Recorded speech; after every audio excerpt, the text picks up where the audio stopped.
Evening, sir. Derek, we've been ordered to Gibraltar. We take over as guard ship on the 23rd. 23rd, that's, sail Thursday. Yeah. Is the, navigating officer on board? No, sir, he's ashore. He's out among a Plymouth jet set.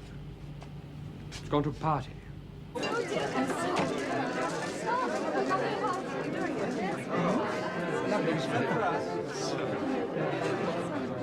Why Zimba? Sorry? I said, why are you called Zimba? Because I scratch. Or so I've been told. I'm always being told I'm thick-skinned. Oh, really? Who told you to come? Some bloke I met in the pub last night, Ronnie. He said you gave the best parties in Devon. They tend to develop. Yes, I can see that. Well, we must find you a girl. I found one. Oh, I'm reserved. Why don't you try Janice? She's very good value. You're kidding. I need climbing boots and a Sherpa guide. Wine's in the kitchen. Oh, thanks, Tiger.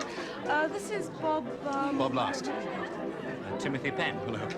We won't charge if you want to remove your coat. Well, I have to hide my shoulder holster. I may remove my trousers later on, though.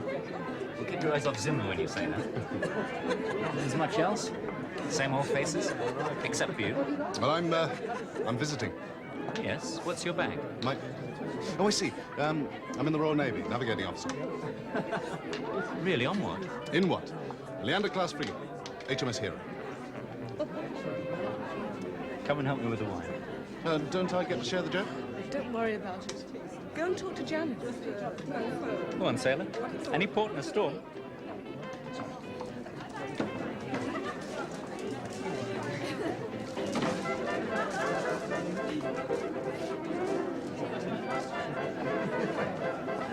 Hello.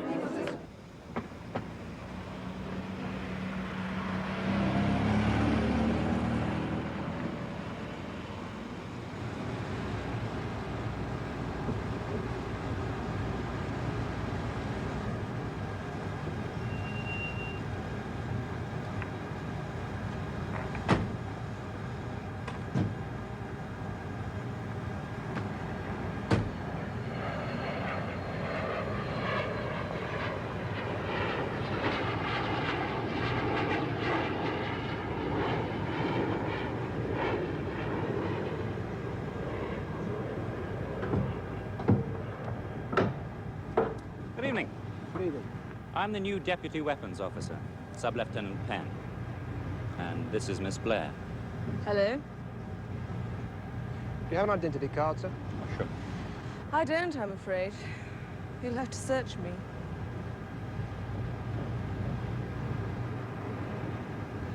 Thank you, sir.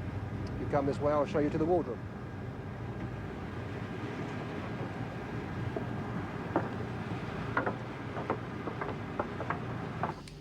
Oh, 2 minutes to 6. The sun must be over the yardarm somewhere. I'm over the hill, I know that. Doesn't take you 24 hours to recover, does it? You try scaling Everest in 24 hours. Boasting again.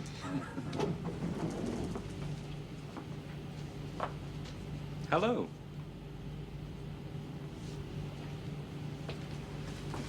Hi, Bob. Surprise? Your guest, Bob? No. I'm the new Deputy Weapons Officer, Timothy Penn. And Zimmer. Hi. Surprise, surprise. Nice to see you again. Hello, I'm Derek Beaumont, First Lieutenant. That's Monty Wakelin, Supply Officer. This is your new boss, Lieutenant Commander Kiley. Hello. I suppose you know your predecessor's gone already. Pierhead jumped to the Kent. I heard. This is your first ship? You'd better believe it. So when did you leave university? The beginning of the summer. I've been doing a short brainwashing course at Dun. Oh, it's useful. Draggy. Old bull and boredom. Yes, well, I'll show you where your cabin is. Is it all right if I spend the night ashore? Coming in the morning? Well, you'll have to ask the First Lieutenant. As long as you're on board in uniform, IO900. Go down and see the captain, 9:15. Wouldn't miss that for the world. Want to see my lonely monastic bed? Lead on, Tiger. See you later.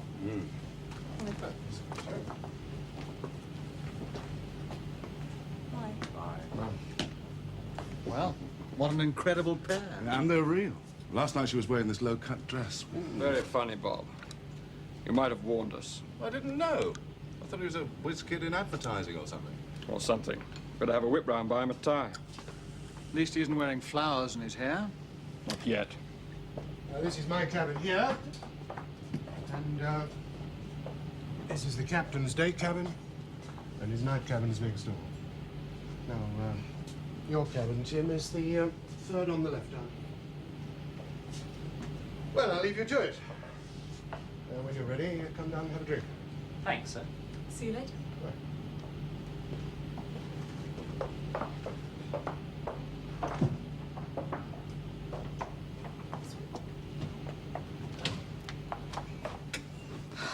Cozy.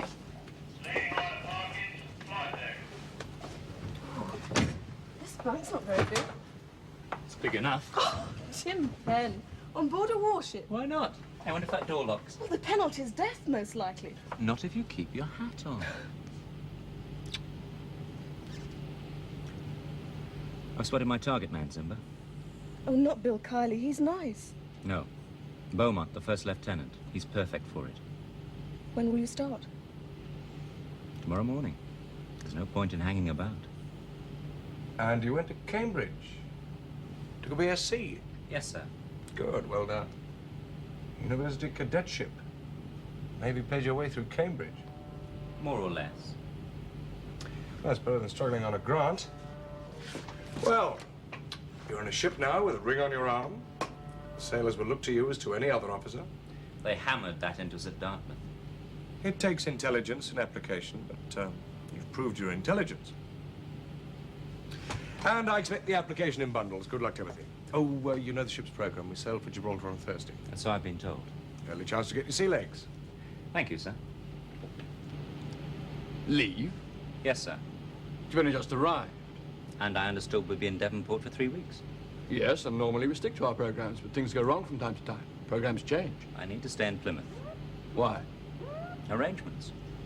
What arrangements? Have you fixed to marry your young lady or something? Personal, sir. Look, damn it, if you're talking shorthand, I can't help you. Have you compassionate reasons for wanting to stay? Sort of. Go on. There's another fella hanging around Zimba.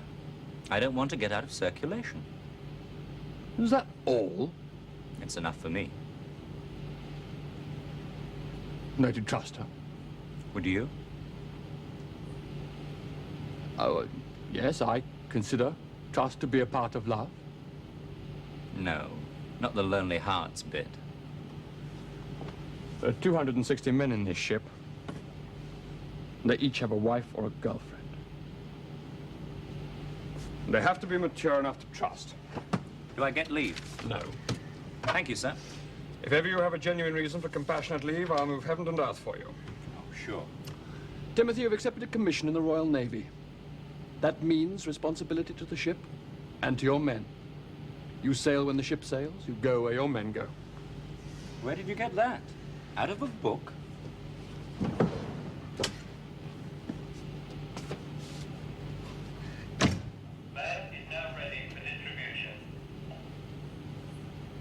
Heard of the new Deputy Rio?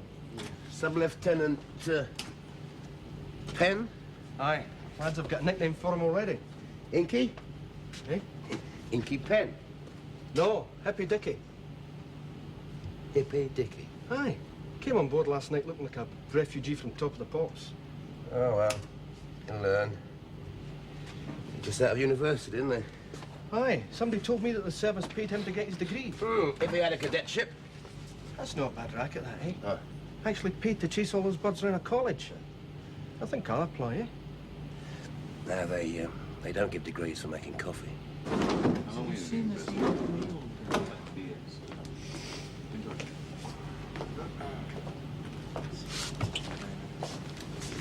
Oh, we're celebrating the battle, are we? Of course. Will that be our first night in ship, right, Bob? Unless I lose my way. Which isn't unlikely. Isn't it all a waste of time? What? Celebrating Trafalgar, something that happened about 170 years ago. Well, the first lieutenant's 180 and he still has birthdays. It's tradition, Tim. Is that what you call it?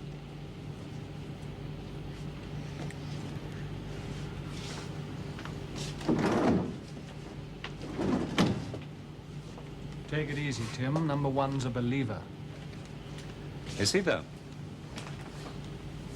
You fancy a run ashore tonight, Tim? You going to straighten me out, Bob? No, I'm going to drink some beer. Thanks. But Zimba's picking me up at 4.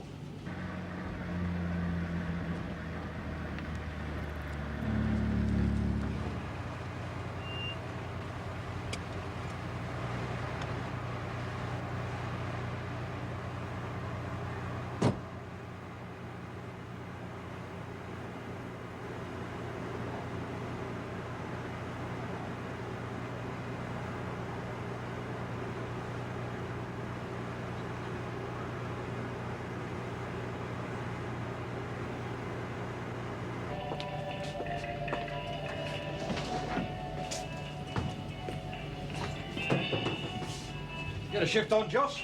Catch the sights down on the gangway. Huh? Iffy Dickie's girlfriend. Well, you think she's a sight? You ought to see him. Excuse my rig, please, Derek. More tea, anyone? Go ahead, Monty.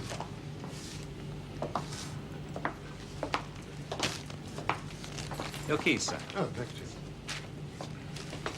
you. Timothy, Sir? when you come into the mess in plain clothes, you should excuse your rig with the senior officer present, as I'm sure you very well know. Sorry, forgot. I'm waiting. Excuse my rig, please, sir. No. Go and put on a coat and tie. I'm going ashore. All the more reason. Officers from this ship go ashore looking like officers, not like circus clowns. It's after secure. Can't I please myself in my own time? When you're well ashore, you can change into a grass skirt for all I care. While on board and when proceeding to and from the ship, you'll conform. Whatever time of the day or night. I'll remember that. Very well. One question, sir. What should I sew on my pajamas? Stripes or epaulets? Go and put on a coat and tie. Then wait outside my cabin. Zimba's waiting on the gangway. Bob, would you mind telling Zimba that Tim will be slightly delayed? Outside my cabin, Tim, properly dressed.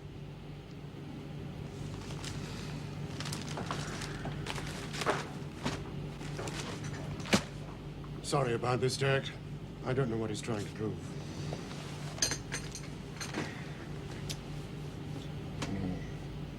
You did ask him about his leave request. Yes. He said he didn't give a damn about it. Come in. Close the door. Now, explain. What? Your graceless and ill-mannered performance in the wardroom. If Last makes a joke, it's funny. If I make a joke, it's ill-mannered. There's a difference between humor and contempt. Tastes differ. Then you better get to know mine. And fairly quickly. Why do you ask for leave? I've told you. You were lying. If you'd really wanted leave, you'd have put up a better case. And if you'd really been worried about Zimba, you'd have spoken about it to the weir. But he had to ask you. Your spies are everywhere. Very well. I'll ask welfare to investigate your request. Keep out of it. The truth is, you don't want leave. You've got no grounds for leave, but it was a good way to start the day, wasn't it? To kick off your time in HMS Hero. If you say so. Yes, I say so. How better could you impress upon us that you lack loyalty and responsibility and a sense of purpose towards the Navy? I'm lost. Are you? Will you think it over tonight? Because I'm on to you, Sub-Lieutenant Penn. And I'll tell you now, you won't win. And what's he up to? Oh, we think he's trying to work his ticket, sir. It's a big assumption on one day's acquaintance. Nothing else makes sense, sir. Why doesn't he simply resign? Ah, no, there's a very good reason for that. Listen to this. It is university cadetships. Financial liability. Should an officer entered as a university cadet, and so on, be permitted to leave the Royal Navy voluntarily before graduating or before completing 5 years of naval service subsequent to graduation, he is required to refund to the Ministry of Defense his education grant and tuition fees. So if he's discharged as being unsuitable material, he's got his degree for nothing. Yes. If we throw him out, he hasn't volunteered to go, hence he has no financial liability. If he's that anxious to get out, why doesn't he simply, well, punch you on the nose, get dismissed by court-martial, or declare himself a communist or a homosexual? Let the security boys get rid of him. No, sir. And not if he wants to work in this country. Well, he's an electronics engineer, and all the major electronics companies handle classified government contracts. And he can't afford a disciplinary or a security record. Right. He has to get himself discharged for lack of officer-like qualities, but nothing else. It's a very narrow tightrope. Well, he's walked it cleverly enough so far. All right. But we still don't know why he wants to leave the service. But he's a rebel. Well, so am I. He hasn't forced me out of the Navy. What's he like technically, Bill? Well, sir, first impressions. Yes. Well, he's really on the ball. We did a tour of the department today, and he knows his stuff all right. So as an engineer, at least, he'd be worth keeping. Oh, yes. But it's not enough, Bill, that he knows an ohm from an amp. He must be an officer as well. Well, make him an officer. Win him round. Well, how? Well, that's up to you, both of you. But remember, he went through the same selection procedures as the rest of us. He must have proved his potential as an officer. That was before he went to university, sir. He must have changed. Well, change him back. The Navy spent a great deal of money on that young man. It's worth a bit of effort on our part to try to save him. He won't care. Well, make him care. Motivate him, help him. Above all, try to understand him. Oh, I understand him, sir. He's trying to provoke a confrontation. Well, just be sure you're not trying to do the same. Beaumont could have been bluffing. No, he knows. Doesn't matter. He's bound to guess sooner or later. But I thought you said that would make it more difficult. He was doing the I'm jolly fair with the chaps bit yesterday. That won't last. Well, just remember that he's got the whole of the Navy behind him. And you're on your own. David and Goliath. So how good are you with a sling? Good enough to bring down Beaumont. You're not going to play rugger on that lot. I hate being kicked on an empty stomach. What about you, Tim? Do you play ball games? Yes, sir. Roulette. There's a casino in Jib. I'll take you. Don't go with Bob. He's a jinx. And just because your lucky number's 37. Are you a gambler, sir? I play cards. How about a session at Zimber's flat tonight? Oh, I'm all for that. Oh, cards, Bob. Oh. Any excuse. What about the first lieutenant? Small stakes, friendly game. Started that way? Excuse me. Yes? All right. Thank you. But you're an expert. I've seen you clean out. He's going to hate you. Good. Zimber. I know. But it was easier to make plans about the Navy before we could put faces to them. Beaumont's an idiot. Is he? Yes, you've no idea. He's steeped in it. You should have seen him at Colours this morning. Colours? When they hoist the ensign.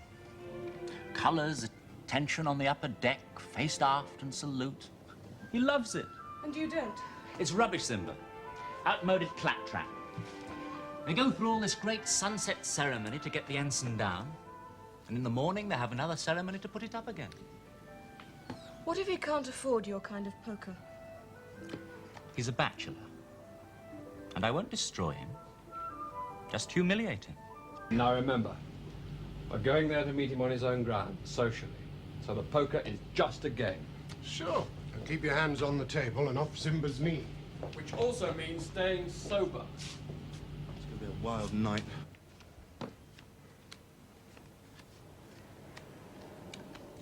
Three bullets. I'm glad I folded. Beats me. Full house, jacks on nines. Very nice. And you picked up three. You're lucky in love, don't be greedy. Let's raise the limit. No, let's keep it where it is. Chicken? Yes.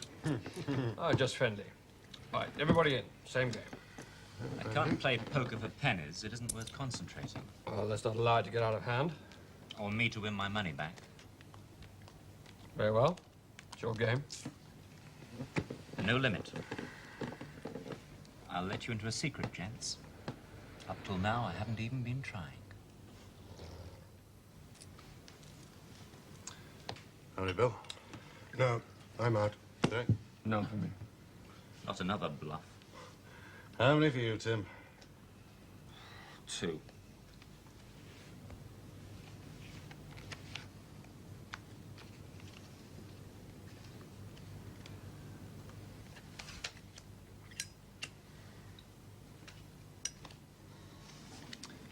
I'm out. 50p. That doesn't sound very confident.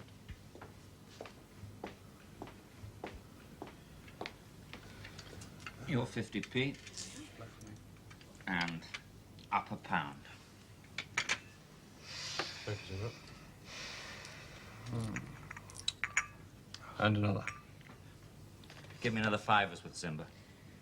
No. What? Look, play with what you've got and make it the last hand. All right, the last hand, but give me a 5 to play it. You must be £30 down already, no more, Tim. It's my money. You're drunk. Play with what you've got. I won't outrace it. I don't want any favours from you. £2. 25.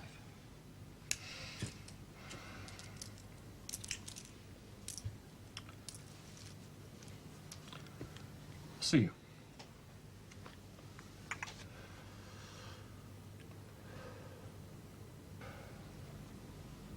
Four of a kind. And me. 9s.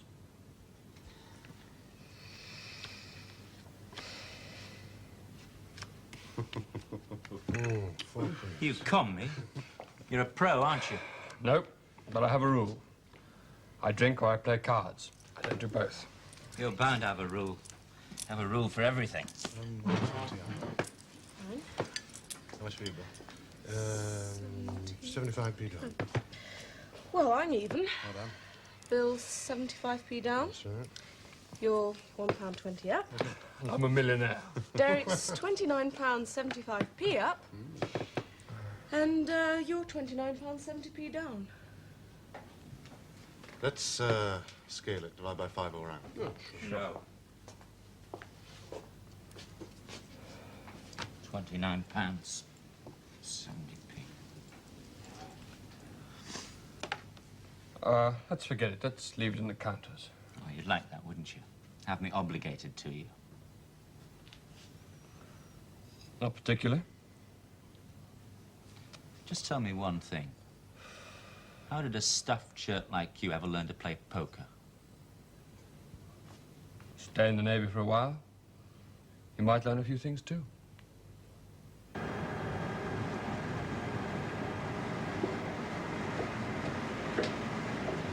First Lieutenant wants to see you right away, sir. Thank you.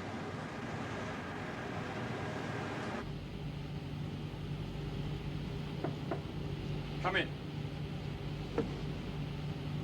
Morning, sir. It's 9:46. Zimba didn't wake me. Not even our most junior seaman would use that excuse. It happens to be true. Well, that makes a change. I'm of a mind to inform the captain, have you required on board for duty. But as it's our last night here, I'll give you one final chance. Thank you, sir. Right.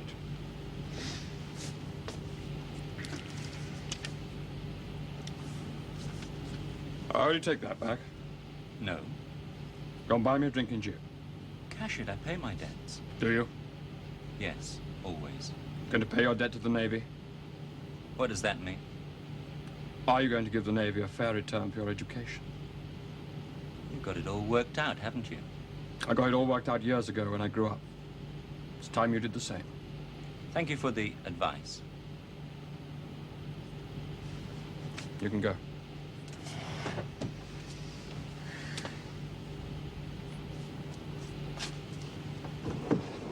Jetty stores rating, Jetty.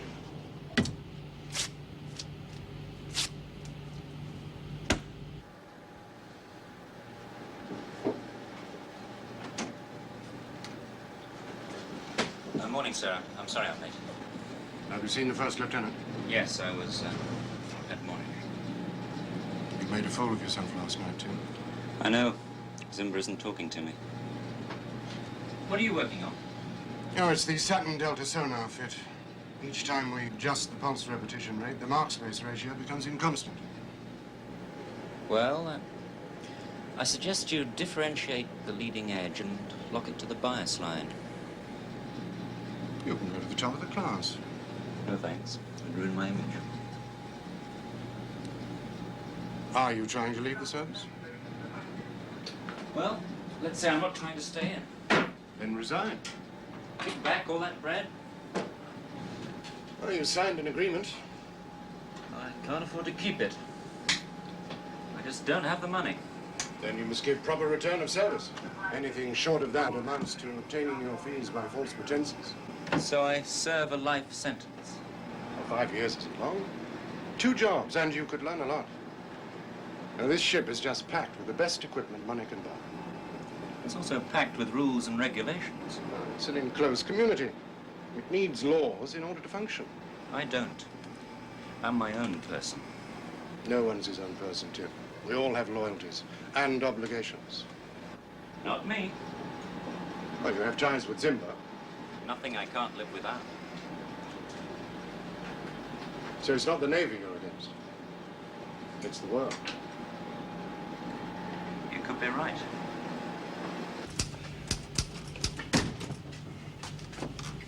Hippie Dickie was adrift this morning. Was he? Right. Well, I reckon he's a bit of a player.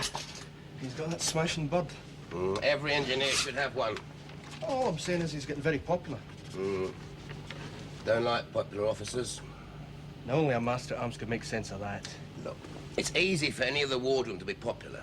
Chase the birds, dress like a cowboy, go adrift occasionally, and sooner or later the ship's company thinks he's one of the lads.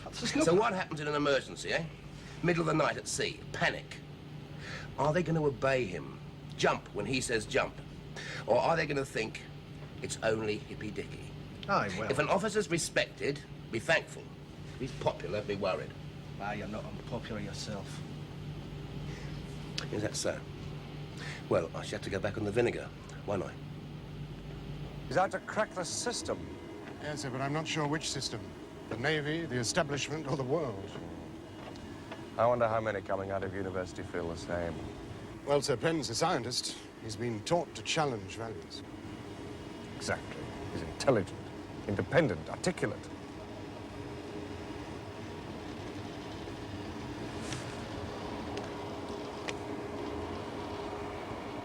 And you still think he could make a first-rate engineer? If he can settle. And we must settle him. His own sake and the Navy's.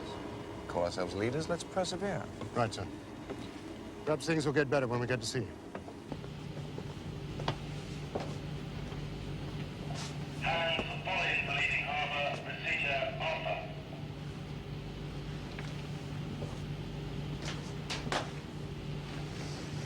Excuse me, sir. Could I ask you about Procedure Alpha? What about it?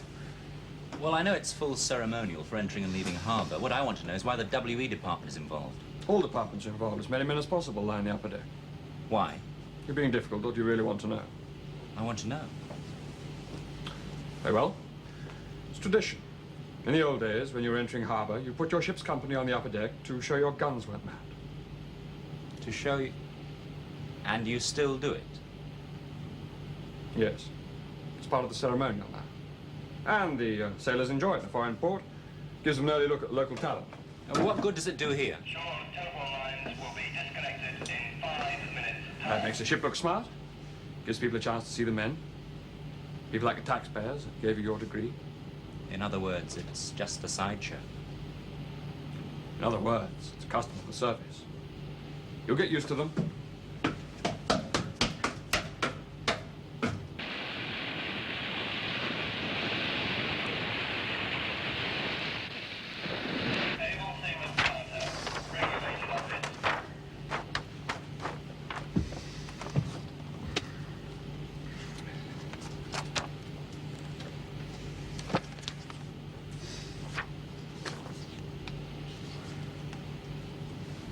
Bob?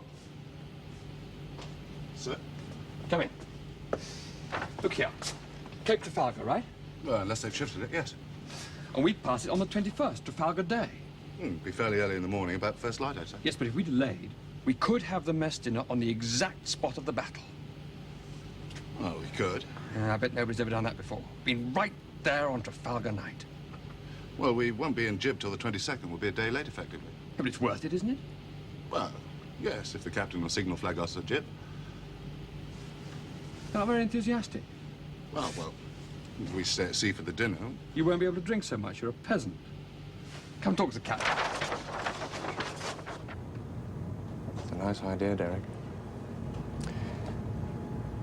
Means an extra night at sea for the ship's company. I'll make it up to them. You'd make amends in Jib. Be really something, wouldn't it? Almost too good a chance to miss. One none of us may get again. I'll send a signal. Let me have a revised passage plan, Bob. I'll be the only navigator who gets his ship to a battle exactly 169 years late. You're complaining, I'll put you under sail. Signalman. It's ridiculous. Even if we'd been alongside, you'd have been required to go to the mess dinner. Required to? All mess dinners in this ship are a 3-line whip. Only officers on watch are excused. Well, I'm not going to this one. Oh, yes, you are. You're not a watchkeeper. I don't go along with the ritual at mess dinners. Ritual? You don't stand for the loyal toast. Why? Because in old ships, officers used to bang their heads on the low beams. Tradition. Correct. And before the loyal toast, you're not allowed to talk about shop, politics, or mention a lady's name. You are learning. Well, I'm interested in electronics, politics, and birds. So where does that leave me? Plenty of time for eating, as you won't be doing much talking.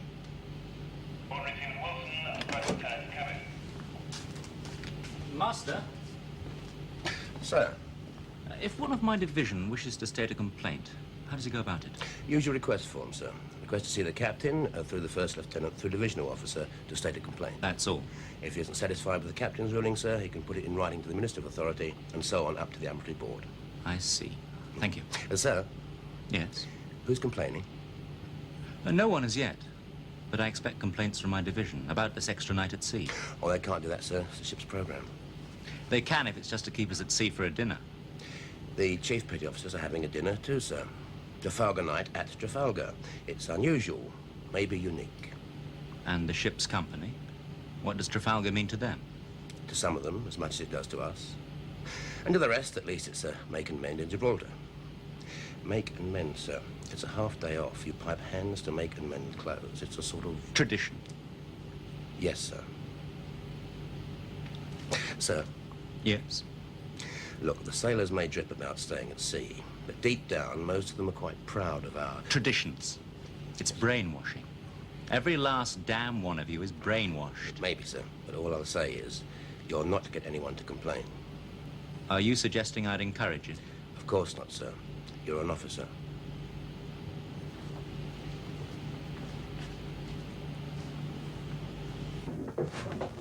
Oh, you must be lost. This is the bridge. Oh, highly humorous. I want to knock off the 978.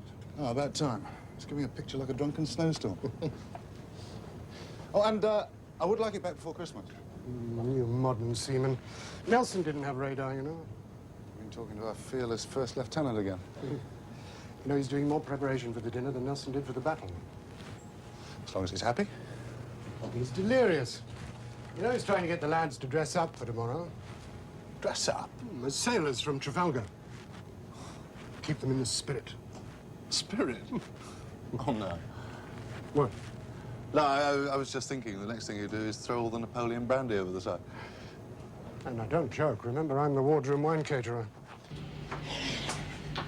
My beauty! A kingdom for this pirate. Whatever turns you on, leading regulator. You nice up?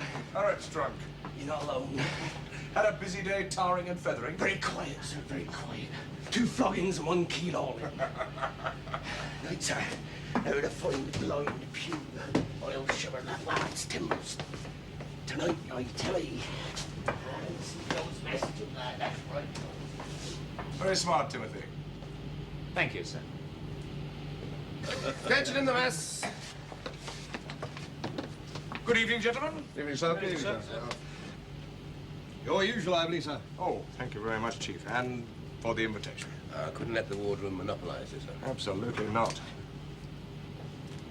Well, any of you elder statesmen done this before? Died at Trafalgar on Trafalgar night? No, sir. Only the jaunty, sir. He was at the battle. Yes, but there's no record of it, sir. I changed my name to get away from Lady Hamilton. Yeah, he used to be called Hardy. Oh, I doubt it. No, not even Lord Nelson would have the courage to kiss that.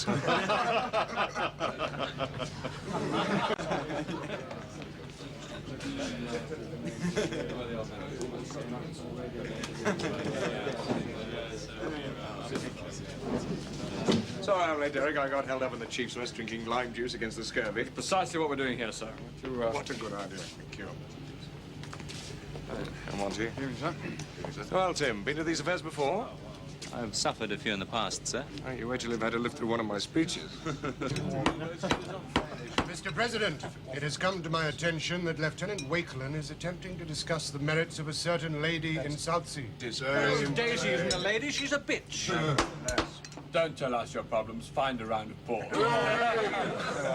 Total justice. Come on with it, let's put it on. Mr. Vice, the Queen. Gentlemen, the Queen. The Queen. God bless her.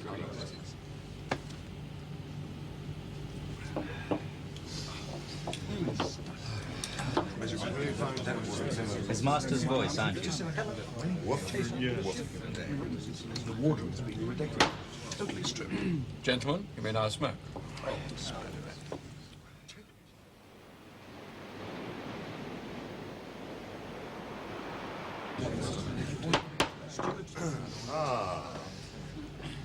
Commander Niles, gentlemen. Before I call upon our guest of honor to address us, I have to welcome our new Deputy Weapons and Electrical Officer, Timothy Penn. As I'm sure you're all well aware, Sub-Lieutenant Penn is seldom short of a word, and therefore I'm going to ask him to stand and speak to us on what Trafalgar means to him, both as a newcomer and as someone privileged to spend his first Trafalgar night at sea at Trafalgar itself. Sub-Lieutenant Penn. On the feet. On the feet. On the feet.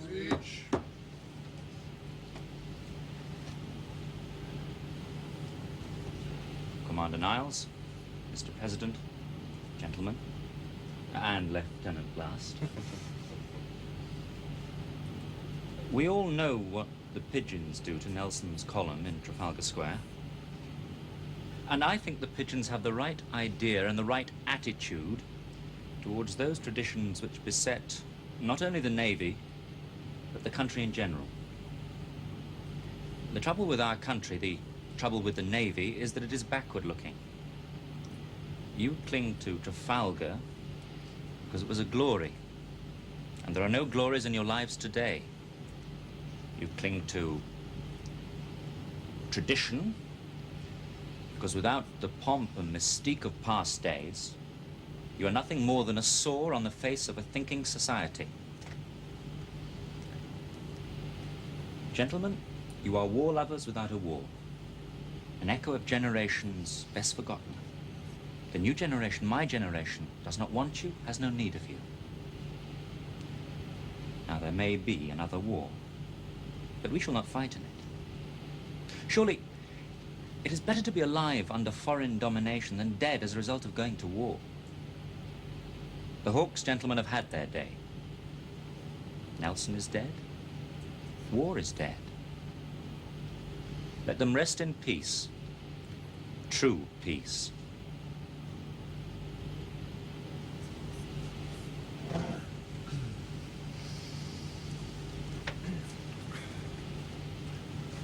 Commander Niles.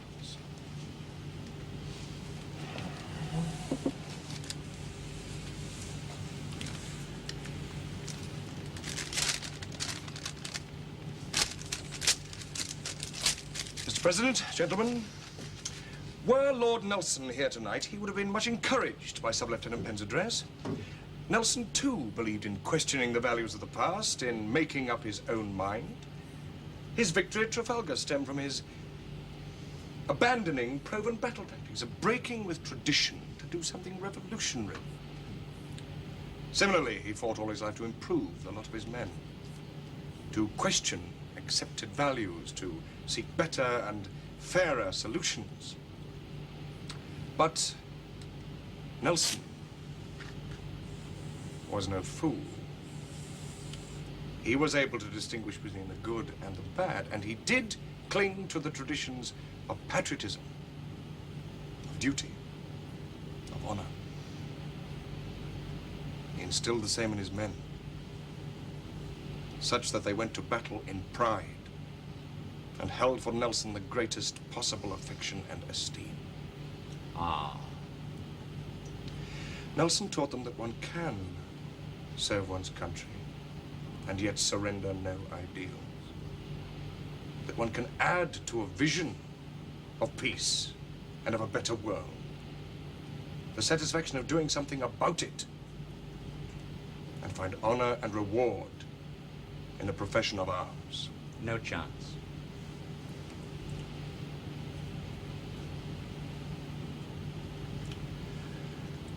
Little has changed since Nelson's day. We remain an island nation. Our lifeblood flows still along the sea lanes of our trade with the world, and that trade must be protected. Why? Sub-Lieutenant Penn claims that war is dead. Let us hope so, for it is our task to keep it dead. To be prepared to defend our lifelines against the aggression that is human nature in all generations. Lord Nelson gave his life on this very spot 169 years ago today, that his country might be safe and that our sea lanes might remain open. Good old He believed, and I believe, that there can be no finer calling than a service which watches over those whose business is in great waters. Rubbish.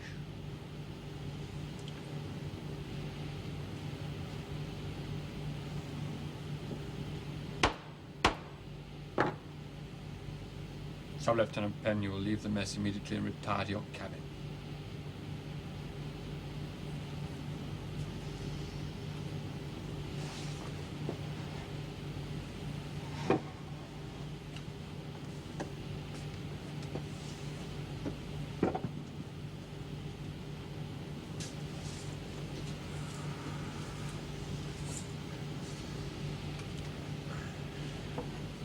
Gentlemen, let us rise and drink to the immortal memory of Admiral Lord Nelson. The immortal memory.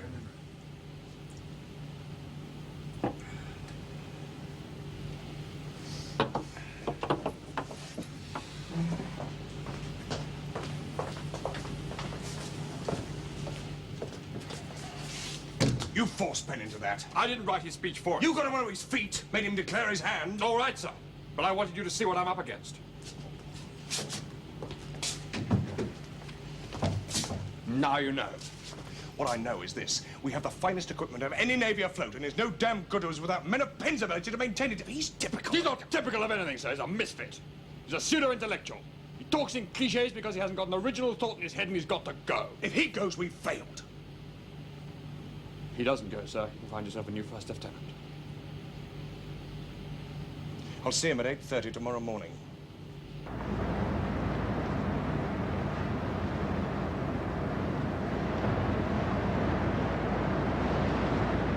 Sit down. When did you change your mind about making a career in the Navy? At the end of my first year at Cambridge. That was when you and your fellow students decided to build a brave new world. We realized that if we refuse to be part of the existing machine, it has to crumble. And then we can start again. And what's so special about your generation? We're going down our own road, sir. You can reconcile your principles with cheating on the Navy to obtain your degree. It was essential. With our degrees, we're going to the top. In industry, commerce, politics. One day we'll have the power to change society. And abolish armed forces. They're not necessary to the quality of life. Life is a long crawl. And having a degree doesn't entitle you to start halfway. I don't expect you to understand, sir. You're brainwashed. I'm disciplined. And without discipline, that power you say you'll have one day will be very dangerous. It's no good, sir. I want to go my own way. And tilted windmills. Better than firing missiles. I'm sorry for you, Tim. You can go down your own road, but long before you reach Shangri-La, someone will have taken a swing at you. And you would retaliate in the name of honor, duty, and patriotism. I know no better courses. Then I'm sorry for you. Very well, I'll have a word with Flag Officer Gibraltar. We'll have you landed there additional to his staff. Unsuitable for sea service. Well, that's a board decision, but I'll recommend that they let you go. Thank you, sir. It's no favor, Tim. I take no pleasure in letting the world loose on you. You're not ready for it.